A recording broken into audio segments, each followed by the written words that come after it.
The tears streaming down her face caught the late afternoon sunlight filtering through the stained glass windows of the little chapel.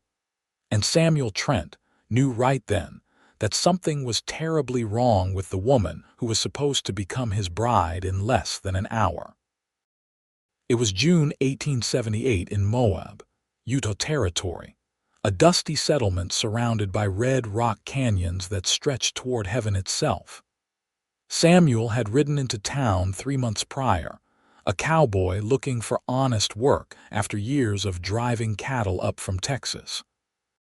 He had found employment at the Oberlin Ranch, where he first laid eyes on Helena Oberlin, the ranch owner's daughter, during a spring thunderstorm that had sent everyone scrambling for shelter in the barn.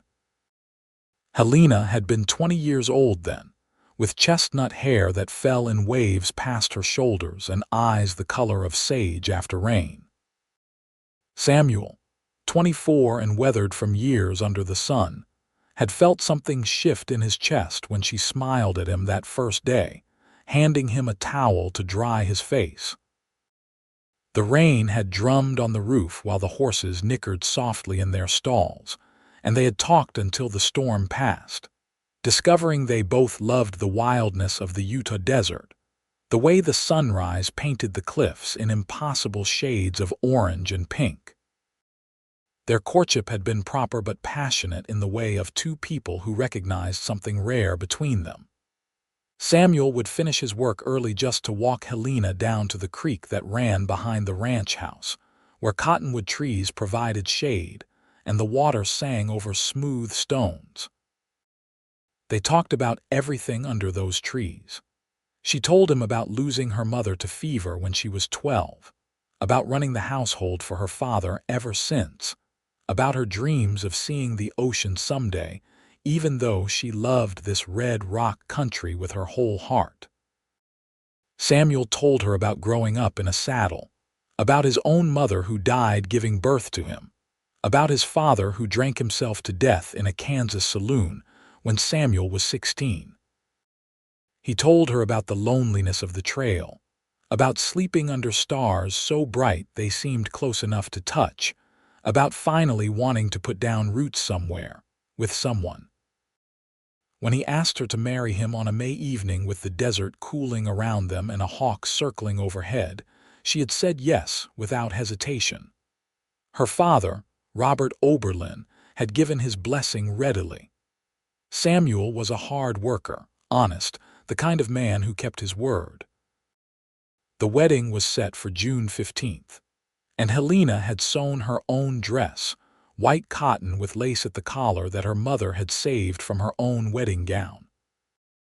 But now Samuel stood in the doorway of the small chapel that served Moab's modest congregation, watching his bride to be weep as though her heart was breaking, and he felt fear grip him in a way that stampeding cattle and rattlesnakes never had.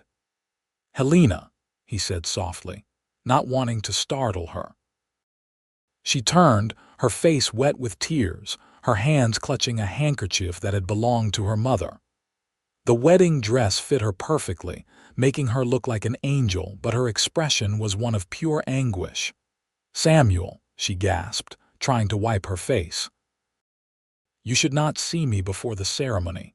It is bad luck." He crossed the chapel floor in quick strides, his boots echoing in the empty space. The guests would be arriving soon. Her father was outside greeting early arrivals. The Reverend was in his office preparing. They had perhaps 10 minutes before everything began.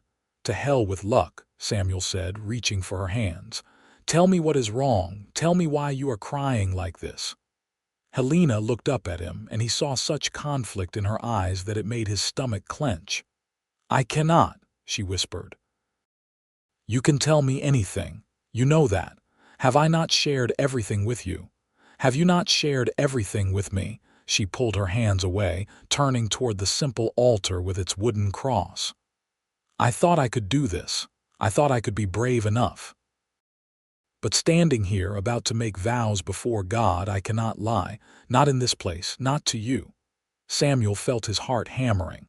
"What are you talking about?" Helena took a shuddering breath. My father needs this marriage, Samuel. The ranch is failing. We owe money to men in Salt Lake City, dangerous men who have threatened to take everything if we cannot pay by the end of summer. Papa told me that if I married you, a good worker, a man who could help him turn things around, we might save the ranch, save our home. The words hung in the air between them like smoke from a gunshot. Samuel stepped back, processing what she had just said. You are marrying me to save your father's ranch. No, Helena said quickly, turning to face him again. Tears continued to stream down her face. That is not the whole truth. I care for you, Samuel. I truly do. But I do not know if what I feel is love or if it is gratitude mixed with desperation. I do not know if I am marrying you for the right reasons, and I cannot stand here and vow to love and honor you when I am so confused about my own heart. Samuel stood very still. Outside, he could hear the sounds of wagons arriving, voices calling greetings. The whole town had been invited. There would be a celebration after, food and dancing in the street. Helena's father had spared no expense despite his financial troubles, wanting to give his daughter a proper wedding. Why did you not tell me this before? Samuel asked, his voice rough. Because I was a coward, Helena said. Because I wanted to believe that my feelings for you would grow into something undeniable by the time this day came. Because my father needs me, and I am all he has left of my mother, and I could not bear to disappoint him. But I cannot disappoint you either, Samuel. You deserve someone who loves you without question, without conditions. Samuel moved to the front pew and sat down heavily, removing his hat and running his hand through his dark hair. He had bathed and trimmed his beard for the occasion, put on the new suit that Helena herself had helped him pick out from the general store. He looked like a different man from the dusty cowboy who had ridden into Moab 3 months ago. He felt like a different man. Love had changed him, or what he thought was love. Helena stood at the altar, her hands clasped in front of her, waiting for him to say something. The light through the windows painted her in shades of amber and gold, and she had never looked more beautiful or more miserable. How much does your father owe? Samuel asked finally. $3,000, plus interest, by August 15th. Samuel whistled low. That was a fortune, more than most cowboys saw in 5 years of hard work. No wonder Robert Oberlin had been so quick to welcome Samuel into the family. He was not just gaining a son-in-law, but another set of hands to work the ranch, another mind to help solve his problems. And you think marrying me will help him earn that money? I do not know, Helena admitted. I only know that Papa seemed less worried after we became engaged. He started making plans again, talking about the future. I could not bear to take that hope away from him. So you were prepared to take your own hope away instead, your own chance at happiness. Helena's face crumpled. I do not even know what would make me happy anymore. Everything is so tangled up inside me. I look at you and I feel warm and safe, but is that love? Or is it relief that someone strong has come into my life when everything feels like it is falling apart? Samuel stood and walked over to her. He took her hands again, and this time she did not pull away. Helena, look at me. She raised her tear-stained face to his. I am not going to marry you today, he said. Fresh tears spilled down her cheeks. I understand. I am sorry, Samuel. I am so sorry. Let me finish, he said firmly. I am not going to marry you today because you are crying. Because you are full of doubt and fear and confusion, and that is no way to start a marriage. But I am not calling off the wedding. I am postponing it. Helena blinked at him, confused. What? We will only marry when you smile, Samuel said. When you can come to this chapel without tears, without doubts, without anything but joy in your heart. When you know for certain what you feel and what you want. That is when we will say our vows, and not a moment before. But the guests, Helena said weakly, They are already arriving, and my father's debts. I will talk to your father about his debts, Samuel said. That is between him and me now. And I will go out there right now and tell everyone that we are postponing the wedding due to unexpected circumstances. Let them gossip if they want. I have weathered worse than small-town talk. Samuel, you do not have to do this. You do not owe us anything. He cupped her face in his hands, calloused and gentle. I am not doing this because I owe you something. I am doing this because I love you, Helena. And if you do not love me back yet, or if you are not sure, then I will wait until you are sure. Even if that takes months. Even if that takes years. Even if it never happens at all. You would wait for me, knowing I might never be certain. I would rather wait for a maybe with you than have a yes with anyone else, Samuel said. But I need you to do something for me. Anything, Helena whispered. Stop trying to solve everyone else's problems and think about what you actually want. Not what your father needs, not what you think you should want. What your heart truly desires. Can you do that? Helena searched his face, and Samuel saw something shift in her expression. Not quite hope, but something close to it. The tiniest crack in the wall of her despair. I can try, she said. That is all I ask. He leaned down and kissed her forehead, then stepped back. Now dry your tears and stay here. I will handle everything else. Samuel walked out of the chapel into the bright June sunshine. About 30 people had already gathered, dressed in their Sunday best. Robert Oberlin stood near the entrance, greeting neighbors and friends. When he saw Samuel emerge alone, his weathered face filled with concern. Samuel. Where is Helena? Is everything all right? We need to talk, Samuel said quietly. But first, I need to make an announcement. He raised his voice so everyone could hear. The conversations died down as people turned to look at him. Samuel felt every eye on him, the weight of expectation and curiosity. Thank you all for coming today, he began. Helena and I are grateful for your presence and your support. However, we have decided to postpone the wedding. There is no scandal, no fight, nothing dramatic. We simply feel that we need more time before we take such an important step. We apologize for any inconvenience, but we hope you understand. A murmur ran through the crowd.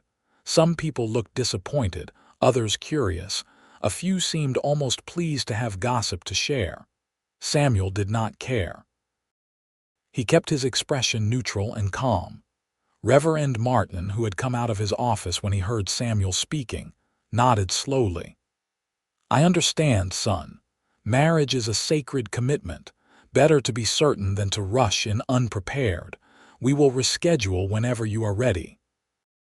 Thank you, Reverend, Samuel said. Robert Oberlin looked like he had been struck. His face had gone pale and he gripped the porch railing. Samuel, might I have a word with you privately? Of course.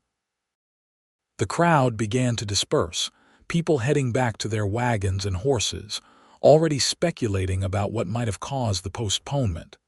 Samuel followed Robert to the side of the chapel, out of earshot. What happened?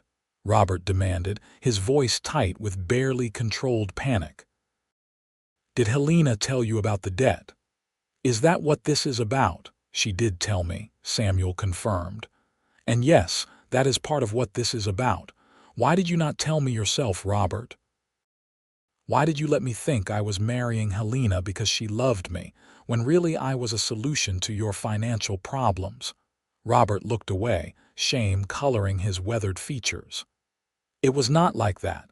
I do believe Helena cares for you. But yes, I encouraged the match. I may have pushed harder than I should have. I am desperate, Samuel. If I lose the ranch, I have nothing. Helena has nothing. I did what I thought I had to do to protect my daughter's future. By selling her off like cattle. It was not like that, Robert repeated, but his voice lacked conviction. Samuel took a deep breath, trying to control his anger. How much do you actually owe, and to whom? Robert explained the situation in detail. 3 years of bad luck had piled up. A hard winter had killed off a portion of his herd. Disease had taken more cattle the following year. Feed prices had gone up while beef prices had gone down. He had borrowed money from a businessman in Salt Lake City named Morton Phillips, a man known for charging exorbitant interest and using violent means to collect debts. Now Robert owed far more than he could pay, and Phillips was demanding either money or the deed to the ranch by August 15th. $3,000, Samuel repeated when Robert finished, and 2 months to earn it. Impossible, Robert said flatly.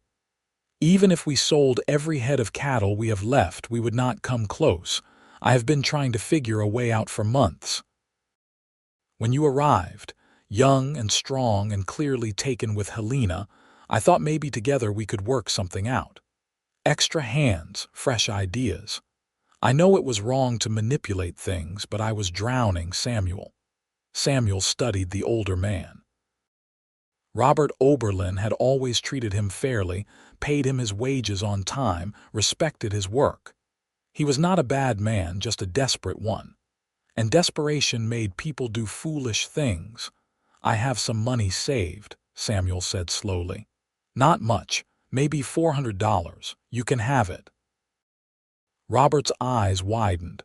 Samuel, I cannot take your savings. That is your future. My future is with Helena if she will have me, and she will never have peace of mind if this debt is hanging over her head. Consider it an investment in the ranch. I will work for reduced wages until the debt is paid off. We will sell what cattle we can, tighten our belts, and figure this out together. But I need you to promise me something, anything. Stop putting this burden on Helena. She is not responsible for saving the ranch. That is your responsibility and now mine if I choose to help you. Let her be free to make her own choices about who she marries and why. Can you do that? Robert's eyes filled with tears. I never meant to hurt her. I love my daughter more than anything in this world. I thought I was protecting her, I know. But sometimes protection can feel like a prison. Promise me, Robert. I promise. And Samuel, thank you. I do not deserve your help, but I am grateful for it. They shook hands, and Samuel felt some of the tension leave his shoulders. The money situation was still dire, but at least now everything was out in the open. No more secrets, no more manipulation. Just hard work and honest effort. Samuel found Helena still in the chapel, sitting in the front pew where he had been sitting earlier. She looked up when he entered, her eyes red but no longer crying. Is everyone gone? She asked. Most of them. Some lingered to talk, but they will move on soon enough. I talked to your father, he explained everything. Are you angry with him? Samuel sat down beside her. I am. But I also understand. Fear makes us do things we would not normally do. I told him I would help with the debt, but only if he stops putting that pressure on you. Helena turned to him, her eyes wide. You would do that, after everything? Helena, I meant what I said before. I love you. That means I want to help carry your burdens, not add to them. But I need you to figure out what you truly feel for me. Not gratitude, not relief, not obligation, but real, genuine feeling. Can you do that? She nodded slowly. I will try, but Samuel, what if I hurt you? What if I take all this time and then realize I do not love you the way you deserve? Then at least we will both know the truth. That is better than building a marriage on false foundations. He stood and offered her his hand. Come on, let us get you home. You must be exhausted. Helena took his hand and rose from the pew. They walked out of the chapel together into the warm June afternoon. The street was nearly empty now, just a few stragglers heading home. Samuel helped Helena into the wagon her father had brought to take them to the celebration that was supposed to happen after the ceremony. Now they rode in silence back toward the Oberlin ranch, the red rock cliffs rising around them like ancient sentinels. The ranch house sat in a valley with good grazing land and access to water from a spring-fed creek.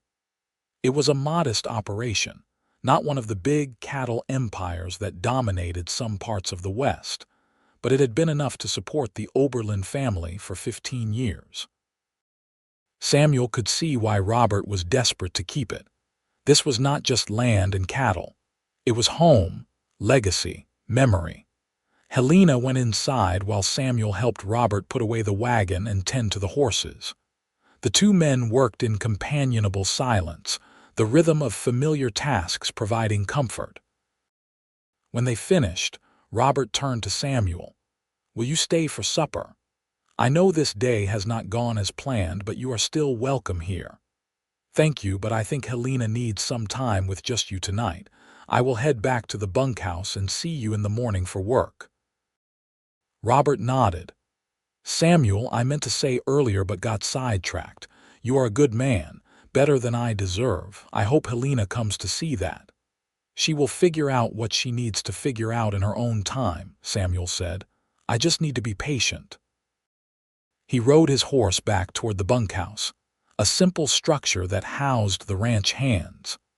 There were only 3 others working the ranch now, down from the 8 that Robert had employed in better years. Samuel shared the space with them, but they were all out tonight, having gone into town when they heard the wedding was postponed, probably to drink and speculate.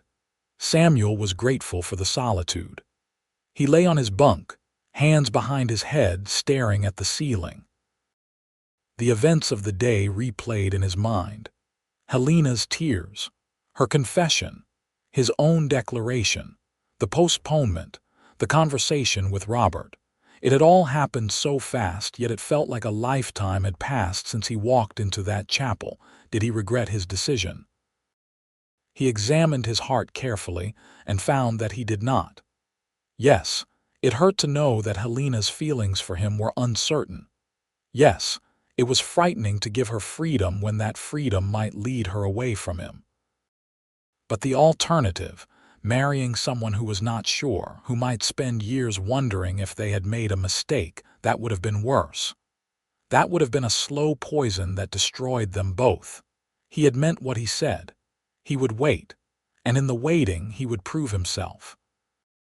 Not by grand gestures or dramatic declarations, but by being steady, reliable, honest. By showing up every day and doing the work. By being a man worthy of her love, whether she eventually gave it to him or not.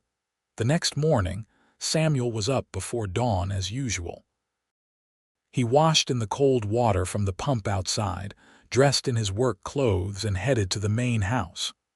Robert was already up, sitting at the kitchen table with a cup of coffee. He looked like he had not slept much.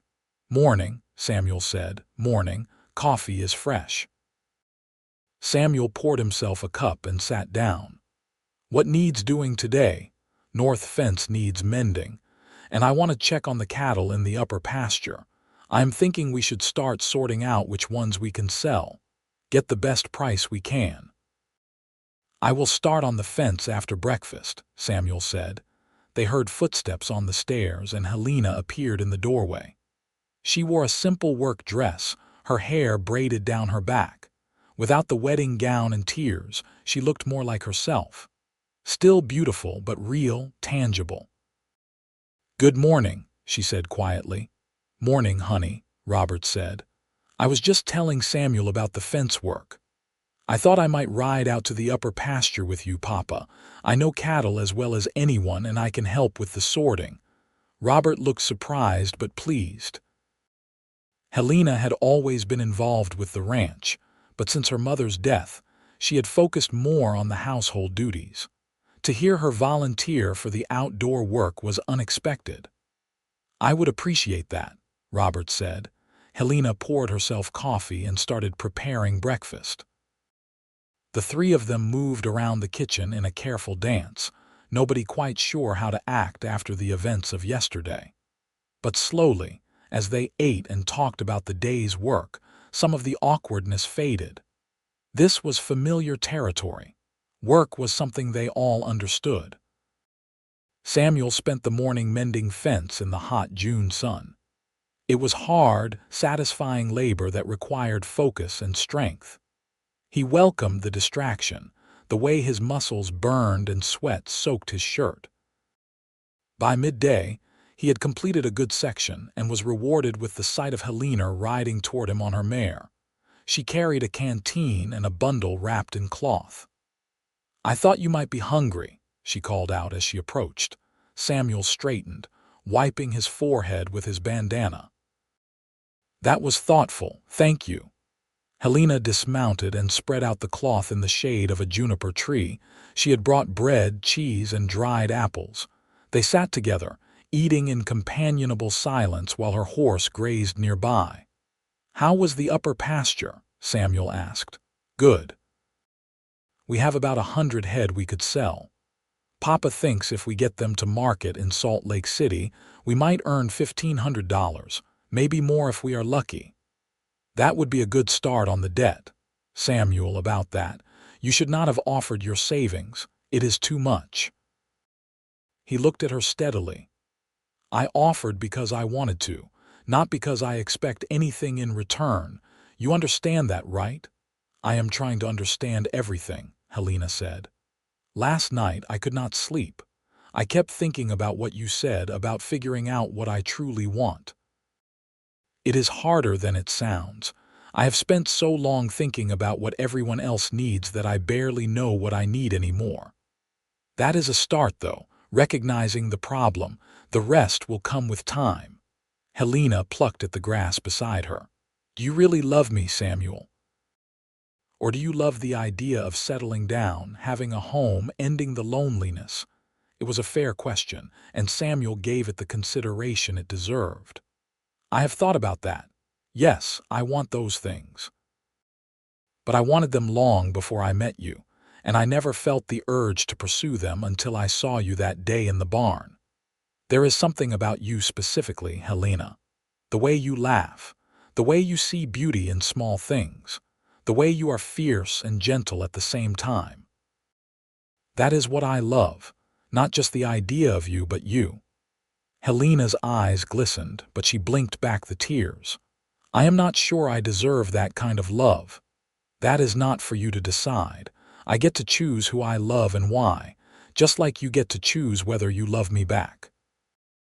They finished their meal, and Helena rode back to the house while Samuel returned to his fence mending.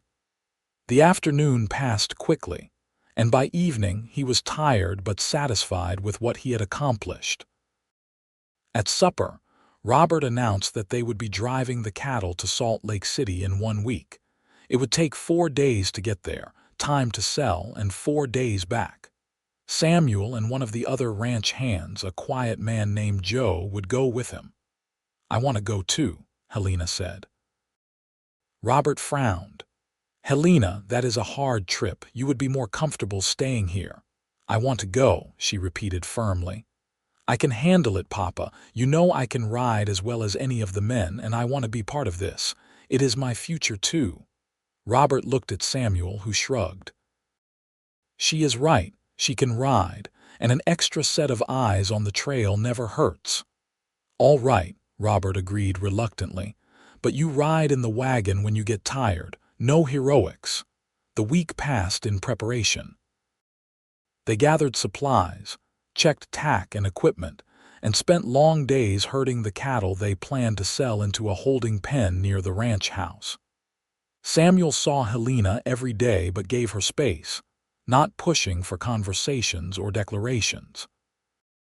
He worked hard, spoke honestly when they did talk, and tried to show her through his actions the kind of man he was.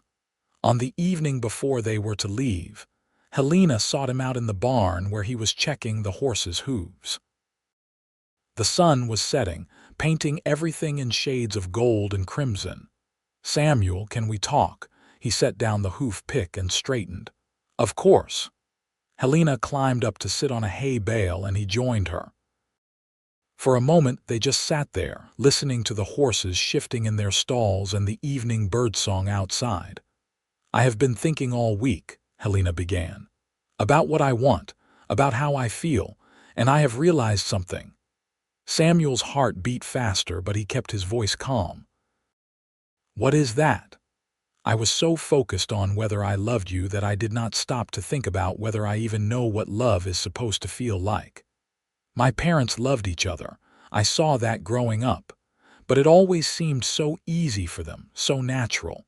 They just knew. And I thought love was supposed to be like lightning, striking you all at once. But this week, watching you work, talking to you, seeing how patient you are being with me and my father, I have felt something else. Something quieter but maybe deeper. Like a river instead of lightning."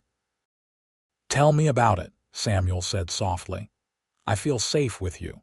Not just physically safe, though that is true too, but safe to be myself. Safe to be confused and unsure. You do not demand that I be perfect or certain, you just let me be. And when I think about you leaving, about you maybe giving up on me and finding someone else, I feel this ache right here." She pressed her hand to her chest. "Is that love? Or is it just fear of losing something good?" "Maybe it is both," Samuel suggested. "Maybe love does not have to be one thing. Maybe it can be a lot of things at once." Helena turned to look at him, her face serious in the fading light. "I cannot promise you lightning, Samuel. I cannot promise you certainty right now. But I can promise you honesty.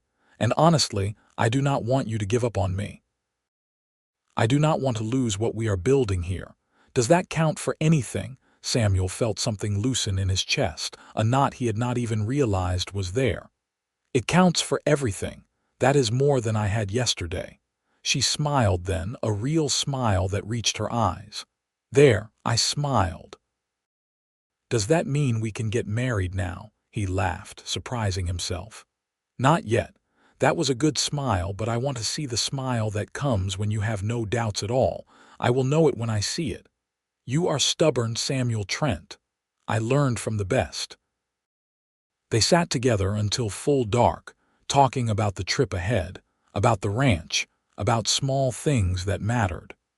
When they finally headed to their respective beds, Samuel felt something he had not felt since the day of the postponed wedding. He felt hope. The drive to Salt Lake City began at dawn.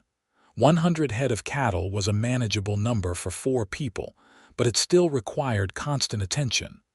Robert and Joe rode point, guiding the herd. Samuel and Helena rode the flanks, keeping stragglers in line and watching for trouble. They followed the well-worn trail north, camping at night under the vast expanse of stars. On the second night, after they had eaten and the cattle had settled, Helena came to sit beside Samuel where he kept watch. The fire crackled between them and the sleeping forms of her father and Joe. "It is beautiful out here," she said, looking up at the Milky Way stretched across the black sky. "It is," Samuel agreed. "I have seen a lot of country in my years, but this land still takes my breath away." "Do you miss it? The traveling, the freedom of the trail," he thought about it. "Sometimes, but I do not miss the loneliness. There is a difference between being alone and being lonely. I was alone a lot on the trail, but I was lonely all the time. Here, even when I am by myself, I do not feel lonely anymore. Does that make sense?" "It does. I have felt lonely too, even with Papa nearby. After Mama died, there was this empty space in the house that nobody could fill. I tried to fill it by taking care of Papa, by being what he needed me to be. But that just made the loneliness worse because I lost myself in the process." "You are finding yourself again, though," Samuel observed. "This week on this drive, I have seen glimpses of someone I do not think I have met before, someone confident and capable and comfortable in her own skin." Helena smiled, visible even in the firelight. "I like that person. I want to be her more often." "Then be her." "It is not that simple." "Maybe it is, though. Maybe we make it more complicated than it needs to be." They sat in silence for a while, the cattle lowing softly in the darkness, a coyote yipping somewhere in the distance. Samuel felt content in a way that had nothing to do with destinations or outcomes. This moment, right here, was enough. They reached Salt Lake City on the fourth day, dusty and tired but in good spirits. The city was booming, growing rapidly as more settlers arrived and the railroad brought commerce and opportunity. They penned the cattle at the stockyards and spent the night in a modest hotel, a luxury after days of sleeping on the ground. The next morning, Robert negotiated with buyers while Samuel, Helena, and Joe watched over the herd. By mid-afternoon, they had sold all 100 head for $1,700, more than Robert had hoped. It was good money, a significant chunk toward the debt, but still not nearly enough. That evening, as they prepared to begin the journey home, Robert was approached by a well-dressed man in his 50s. The man introduced himself as Morton Phillips, the very creditor they owed money to. "Robert Oberlin," Phillips said, his voice smooth but with an edge underneath. "I heard you were in town selling cattle. I hope that means you are planning to make a payment on your debt." Robert stiffened, but he kept his voice level. "I am. I have $1,700 to pay toward what I owe." Phillips smiled, but it did not reach his eyes. "That is a start. But with interest, you still owe nearly $2,000, and you have less than 2 months to pay it." "I am aware of that. I hope so. Because I am not in the business of extending credit indefinitely. If you cannot pay by August 15th, I will take possession of your ranch. All legal and proper, of course. I already have the papers drawn up." Samuel stepped forward, keeping his voice calm but firm. "Mr. Phillips, we understand the terms. Robert will pay what he owes, but threatening him does not change anything. He will either have the money by the deadline or he will not. Your intimidation is unnecessary." Phillips turned his cold gaze on Samuel. "And who are you, boy?" "Someone who works for Robert and does not appreciate seeing him bullied." "I am not bullying anyone. I am simply reminding him of his obligations. There is a difference." Phillips tipped his hat to Helena, who had come to stand beside her father. "Miss Oberlin, you are looking well. I heard you were to be married recently. My congratulations." "The wedding was postponed," Helena said coolly. "And we have nothing more to discuss with you, Mr. Phillips. Good day." She took her father's arm and steered him away. Samuel and Joe followed, leaving Phillips standing in the street. Once they were out of earshot, Robert let out a shaky breath. "That man terrifies me," he admitted. "Not because of what he might do to me, but because he has the law on his side. If I cannot pay, he can take everything, and there is nothing I can do about it." "We have 2 months," Samuel said. "We will figure something out." But even as he said it, he felt the weight of doubt. $2,000 in 2 months, with a ranch that was barely staying afloat. It seemed impossible. The journey home was quieter than the journey to Salt Lake City. Everyone was lost in their own thoughts, the encounter with Phillips having cast a shadow over their successful sale. They made good time, pushing hard to get back to the ranch. On the last night before they arrived home, Samuel volunteered for first watch. He sat with his back against a rock, rifle across his lap, staring out at the sleeping cattle. The night was cool, the stars brilliant. He heard footsteps and turned to see Helena approaching. She carried a blanket wrapped around her shoulders. "Could not sleep?" he asked. "Too much on my mind." She sat down beside him, sharing the blanket. "Samuel, what if we cannot save the ranch? What if we lose everything?" "Then we will start over somewhere else. It would not be easy, but it would not be the end of the world either." "But it is my home, the only home I have ever known. All my memories of my mother are tied to that place." Samuel put his arm around her, and she leaned into him. "Memories are not tied to places, Helena. They are inside you. You carry them wherever you go. Your mother would still be with you, even if the ranch was gone." "How did you get so wise?" "I am not wise. I am just someone who has lost things and learned that you survive." You keep going because that is all you can do." Helena was quiet for a long moment. Then she said, "When we get back, I want to start planning the wedding again." Samuel went very still. "What?" She pulled back to look at him.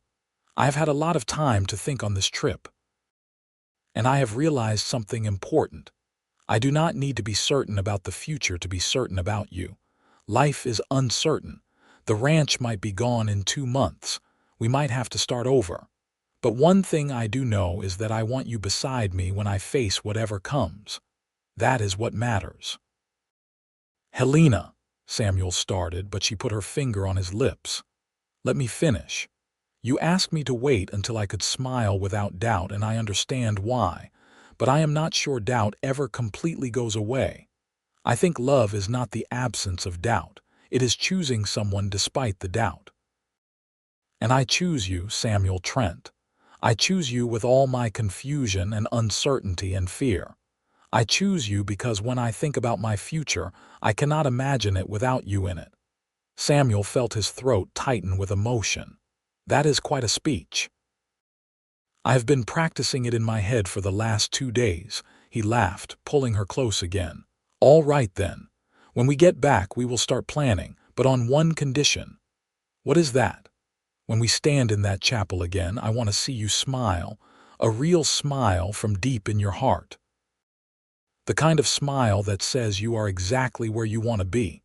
Can you promise me that?" "I can promise I will try," Helena said. "But Samuel, I need you to understand something. I might still have moments of doubt. I might have days where I am scared or confused. Marriage is not going to magically fix everything in my head. I know that. I am not looking for perfection. I am just looking for honesty. As long as you are honest with me about what you are feeling, we can work through anything. Then I can promise you that. Honesty. Always." They sat together for the rest of Samuel's watch, wrapped in the blanket, talking quietly about their plans. They would have a simple ceremony, just family and close friends. They would live at the ranch and work together to try to save it. If they could not save it, they would find another way forward.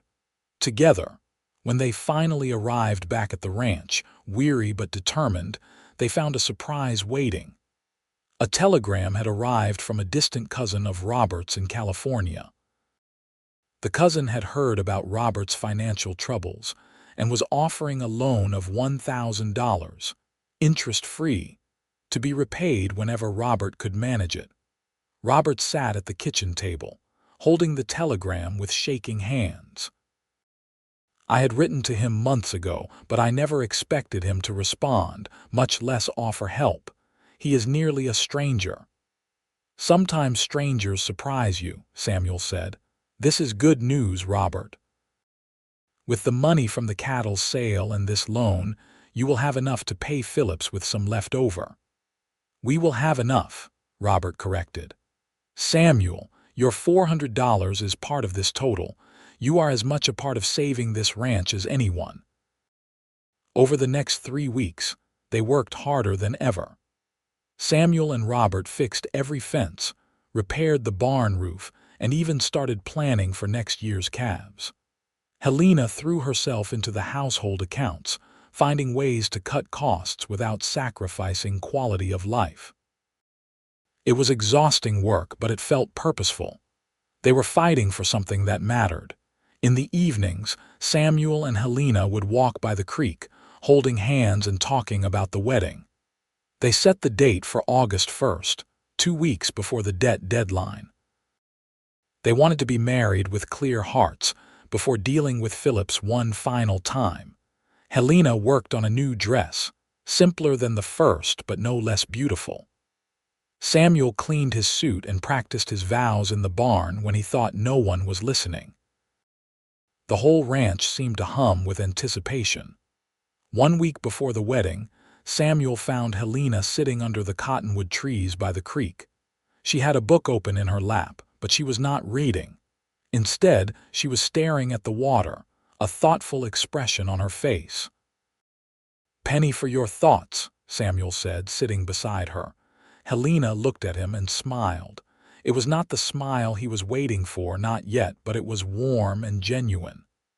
"I was thinking about my mother, wishing she could be here to see this. She would have liked you. I wish I could have met her. Your father talks about her sometimes. She sounds like she was a remarkable woman." She was, strong and kind at the same time. She could shoot a rifle and birth a calf, but she also made the best apple pie in the territory.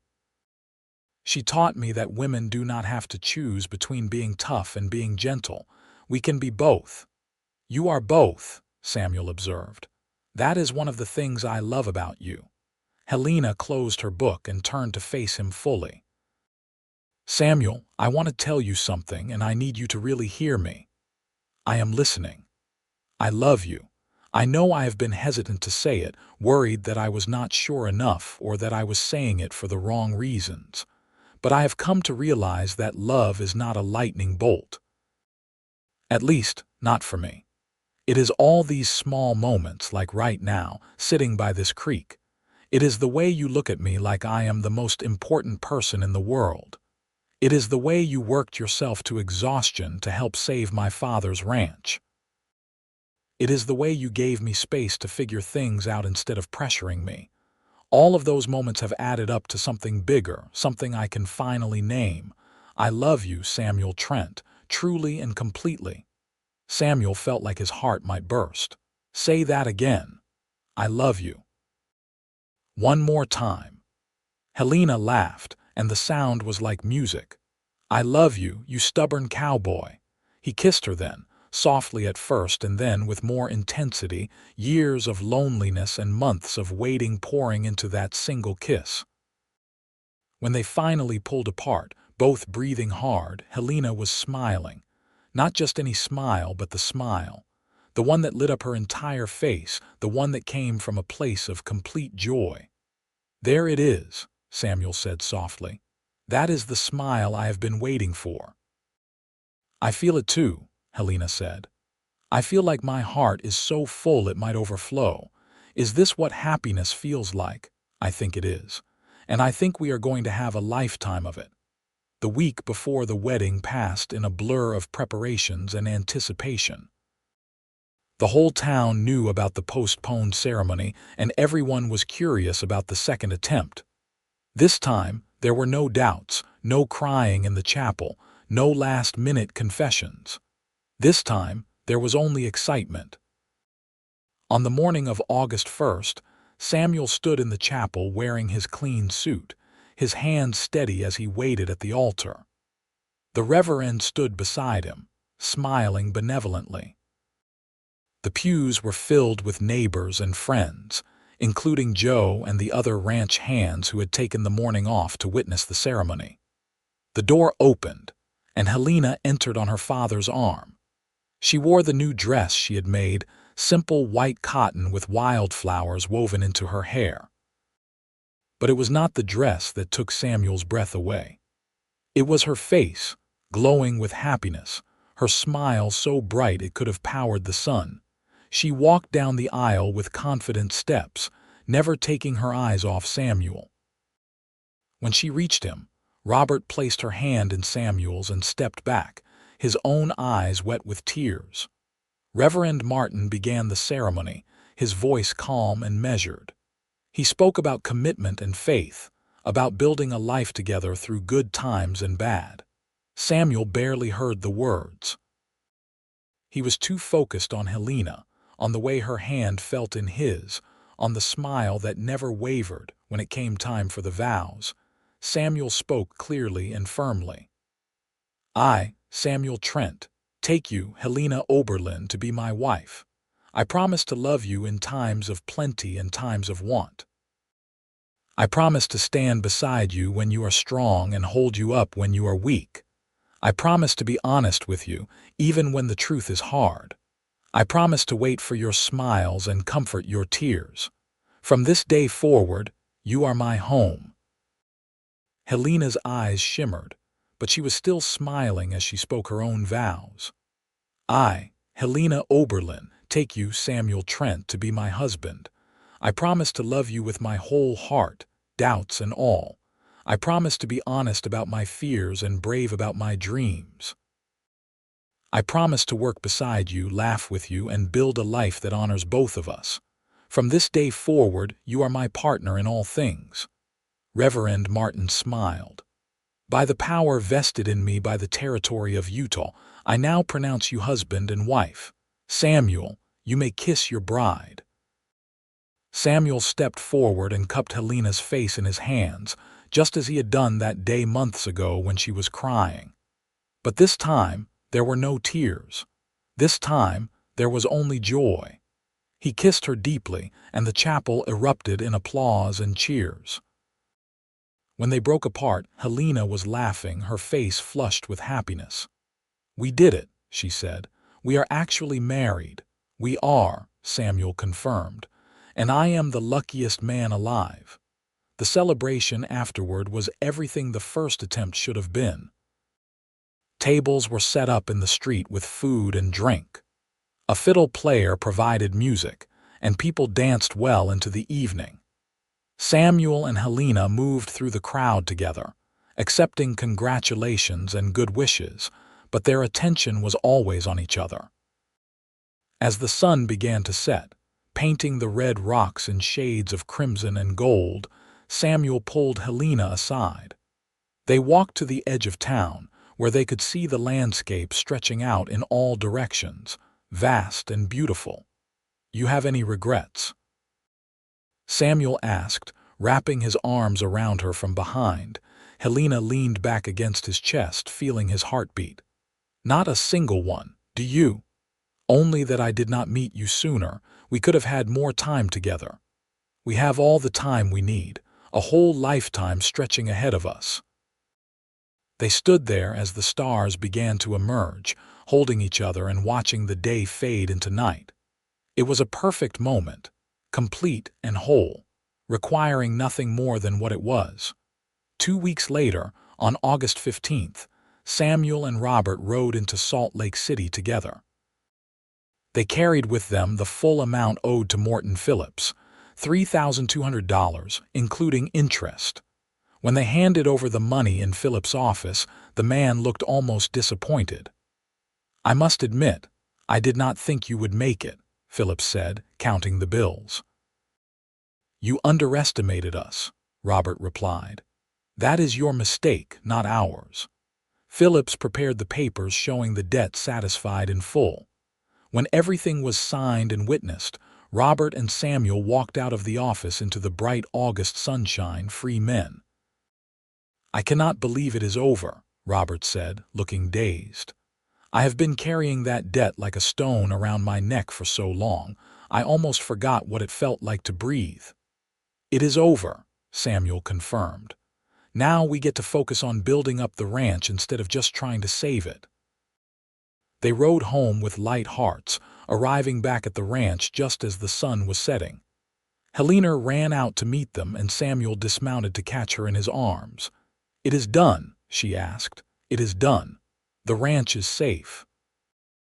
Helena threw her arms around his neck, laughing and crying at the same time. "I cannot believe it. I was so scared we would lose everything. But we did not. We fought and we won. Together." That night, the three of them sat on the porch of the ranch house, watching the stars come out. Robert smoked his pipe while Samuel and Helena sat close together on the bench swing, Helena's head on Samuel's shoulder. "I have been thinking," Robert said after a long silence. "I am getting older and this ranch is too much for one man. Samuel, I want to make you a partner. Equal shares." "What do you say?" Samuel looked at Helena, who nodded encouragingly. "I say yes. Thank you, Robert. I will not let you down." "You already have not let me down. You saved my daughter and my ranch. I could not ask for more." They sat in comfortable silence, three people who had become a family, bound together by circumstance and choice. The future was still uncertain in many ways, but they would face it together, and that made all the difference. The seasons turned. Fall brought cooler weather and the work of preparing the ranch for winter. Samuel and Helena settled into married life, learning each other's rhythms and habits. They had their disagreements, of course, but they always talked through them, remembering the promise of honesty they had made. Winter was hard but not unbearable. They kept the cattle fed and safe, spending long evenings by the fire. Samuel taught Helena to play poker, and she taught him to bake bread. They read to each other from the books Helena loved, and Samuel told her stories about his years on the trail. In the spring, they learned that Helena was expecting a baby. The news filled the house with excitement and a little bit of fear.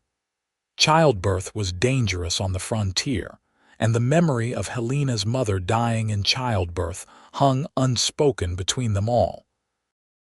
But Samuel held Helena every night and told her she was strong enough to do this, and Helena believed him because he had never lied to her. The baby came in early November, after a long labor that left Helena exhausted but triumphant. It was a boy, healthy and loud, with a shock of dark hair like his father. They named him Thomas, after Samuel's father, giving him a chance to redeem a name that had been associated with sadness in Samuel's mind. Robert was a devoted grandfather, doting on little Thomas with the enthusiasm of someone who had been given a second chance at family. The ranch continued to grow and prosper under the partnership of Robert and Samuel, and they were able to hire back some of the hands they had lost during the hard times. 3 years after Thomas was born, Helena gave birth to a daughter they named Margaret, after Helena's mother. The little girl had her mother's eyes and her father's stubborn determination. The house that had once felt empty to Helena now rang with laughter and the chaos of children. Samuel would sometimes stand on the porch in the evening, watching his family, and feel overwhelmed with gratitude. He thought about the day he rode into Moab, looking for work and finding so much more. He thought about Helena crying in the chapel, about his decision to wait for her smile, about all the small choices that had led to this life. One evening, when Thomas was 6 and Margaret was 3, Helena came to stand beside Samuel on the porch. The children were in bed, and Robert was in his room reading. It was just the two of them, as it had been that night by the creek so many years ago. "What are you thinking about?" Helena asked, slipping her hand into his. "I am thinking about how lucky I am, how easily things could have gone differently. But they did not go differently. They went exactly as they were meant to. You still have doubts sometimes, about us, about this life." Helena smiled, the same smile he had waited for all those years ago. "Sometimes I have doubts about specific things, whether I am being a good mother, whether we are making the right decisions for the ranch. But I never have doubts about us, Samuel. That is the one thing I have always been sure of, from the moment I stopped crying and started smiling." Samuel pulled her close, breathing in the scent of her hair, feeling the steady beat of her heart. "I love you, Helena Trent, more today than yesterday, more tomorrow than today. And I love you, stubborn cowboy. Thank you for waiting for my smile. I would have waited forever." They stood together on the porch, watching the stars come out over the red rock country they both loved. Inside the house, their children slept safe and warm. The ranch stretched out around them, a testament to hard work and determination. But more than that, it was a home filled with love that had been tested and proven true. The years continued to pass, marked by the rhythms of ranch life. There were good years and hard years, as there always are. Robert eventually passed away peacefully in his sleep at the age of 72, surrounded by family. They buried him on a hill overlooking the ranch, next to the grave of his wife. Samuel and Helena took over full ownership of the ranch, running it with the help of their children as they grew older. Thomas grew into a fine young man, serious and hardworking like his father. Margaret was spirited and brave, unafraid of anything. They both loved the ranch and wanted to stay and work it, which filled Samuel and Helena with pride and relief. The legacy would continue. When Samuel turned 50, Helena threw him a surprise party at the ranch. Friends and neighbors came from miles around to celebrate. As Samuel stood looking at the crowd of people, at his grown children and their families, at the ranch that had become more successful than he ever imagined, he felt the same overwhelming gratitude he had felt that first year of his marriage. Helena appeared at his side, gray now threading through her chestnut hair but still beautiful in his eyes. "Happy birthday, old man." "I am not old," Samuel protested. "I am seasoned." She laughed, the sound as delightful to him as it had been 20 years ago. "Do you remember our wedding day?" "The second one, I mean." "I remember every detail. The flowers in your hair, the dress you made, the way you smiled at me. I was so happy that day, so certain. And you know what? I am even happier now, even more certain. Every year with you has been better than the last." Samuel kissed her forehead. "That is because we chose each other every day, not just once in a chapel. We kept choosing each other through all the hard times and good times." "I would choose you again," Helena said. "In every lifetime, in every circumstance, I would choose you. And I would wait for your smile, every single time." Thomas called for their attention, wanting to make a toast. Samuel and Helena moved to join the crowd, their hands still intertwined after all these years. As their son spoke about his parents with love and respect, as the sun set over the red rocks, as friends raised glasses in celebration, Samuel thought about the cowboy he had been when he first rode into Moab. That man had been lonely, searching, hoping for something he could not name. He had found it in a woman crying in a chapel, in her honesty and vulnerability, in her strength and courage. He had found it in the choice to wait, to give her space to find herself and find him in return. Love, he had learned, was not just a feeling. It was a choice, made over and over again. It was patience and kindness and honesty. It was working together toward common goals, supporting each other through failures, and celebrating each other's successes. It was building a life from nothing, brick by brick, day by day, until suddenly you looked around and realized you had created something beautiful. The party continued late into the night. When everyone finally left and the children had gone to their own homes, Samuel and Helena sat on the porch swing, wrapped in blankets against the cool evening air. They rocked gently, listening to the sounds of the ranch settling down for sleep. "What would you say to that young cowboy if you could go back and talk to him?" Helena asked. "The one who rode into Moab looking for work." Samuel thought about it. "I would tell him that everything he is hoping for is coming. I would tell him to be patient, to be brave enough to wait for what he really wants instead of settling for what is easy. I would tell him that the best things in life are worth fighting for." What would you say to the girl crying in the chapel? I would tell her that her tears are not weakness. I would tell her that confusion and doubt are part of being human, and that clarity will come if she is patient with herself. I would tell her that she is going to be so much stronger than she thinks she is. And I would tell her that the man waiting at the altar is going to love her better than she ever imagined being loved. Helena turned to kiss him, soft and sweet. "We turned out all right, did not we? We turned out better than all right. We turned out perfect." "Nothing is perfect, Samuel." "You are right, but we are perfect for each other, and that is all that matters." They sat together until the stars filled the sky, counting them like they had done so many times over the years. Each star was a memory, a moment, a choice that had brought them to this place. Each one was precious, a small light in the vastness of the universe, but together they created something magnificent.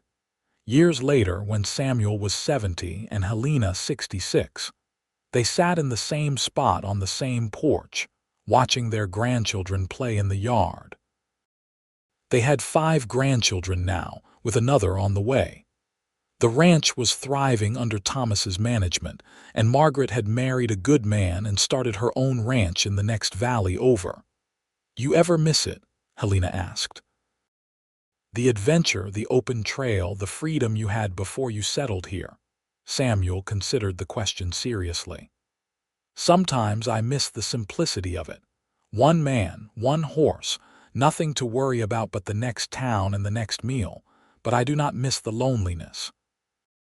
And everything I gave up for this life was worth it 1,000 times over.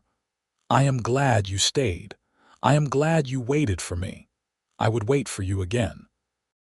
Helena smiled at him, and even now, even with wrinkles around her eyes and gray in her hair, it was the same smile that had made him agree to marry her all those years ago. The smile that came from deep within, from a place of pure joy and contentment. They watched the sun set over the red rocks, painting the sky in brilliant shades of orange and purple. They held hands like they had done for decades, their fingers fitting together perfectly, worn smooth by years of use. The grandchildren's laughter rang out across the yard, and somewhere in the barn, a horse whinnied. This was what Samuel had been searching for all those years ago when he rode into Moab. Not just a home or a job or even a wife, though those were all part of it. He had been searching for belonging, for purpose, for love that was big enough to build a life on. And he had found it, in the most unexpected way, with a woman who had been crying in a chapel. "What are you thinking about now?" Helena asked, as she had asked him so many times over the years. "I am thinking about that day in the chapel, about telling you we would only marry when you smiled. It was the best decision I ever made." "Why?" "Because it meant that when you finally did smile, when you finally did say yes, I knew it was real. I knew you were choosing me not out of obligation or desperation, but out of love, and that has made all the difference." Helena leaned her head on his shoulder. "I am glad you made me wait too. I needed that time to figure out what I wanted, and what I wanted was you." "What you got was me," Samuel corrected with a chuckle. "Same thing." They sat in comfortable silence as the stars began to emerge, the same stars that had witnessed their first conversations, their courtship, their wedding, the birth of their children, and every moment in between. The same stars that would continue to shine long after they were gone, watching over the ranch and the family they had built together. "Samuel," Helena said softly. "Yes. Thank you for loving me. Thank you for waiting for me. Thank you for building this life with me." He kissed the top of her head. "Thank you for smiling. Thank you for choosing me. Thank you for every day we have had together." They stayed on the porch until Thomas came to tell them supper was ready. The whole family gathered around the big table Samuel had built years ago, everyone talking and laughing, passing dishes and sharing stories. Samuel looked around at these people, his people, and felt complete. After supper, when the dishes were cleared and the children were preparing to head home, Margaret pulled Samuel aside. "Papa, I have been meaning to ask you something." "What is it, little bird?" It was his nickname for her, dating back to when she was small and used to sing constantly. "You and Mama have been married for almost 50 years. What is the secret? How do you make love last that long?" Samuel thought carefully before answering. "There is no secret, really. You choose each other every day. You are honest even when it is hard. You work together toward common goals. You forgive each other's mistakes. You celebrate each other's successes. And most importantly, you remember why you fell in love in the first place, even when life gets difficult. That is it. That is it.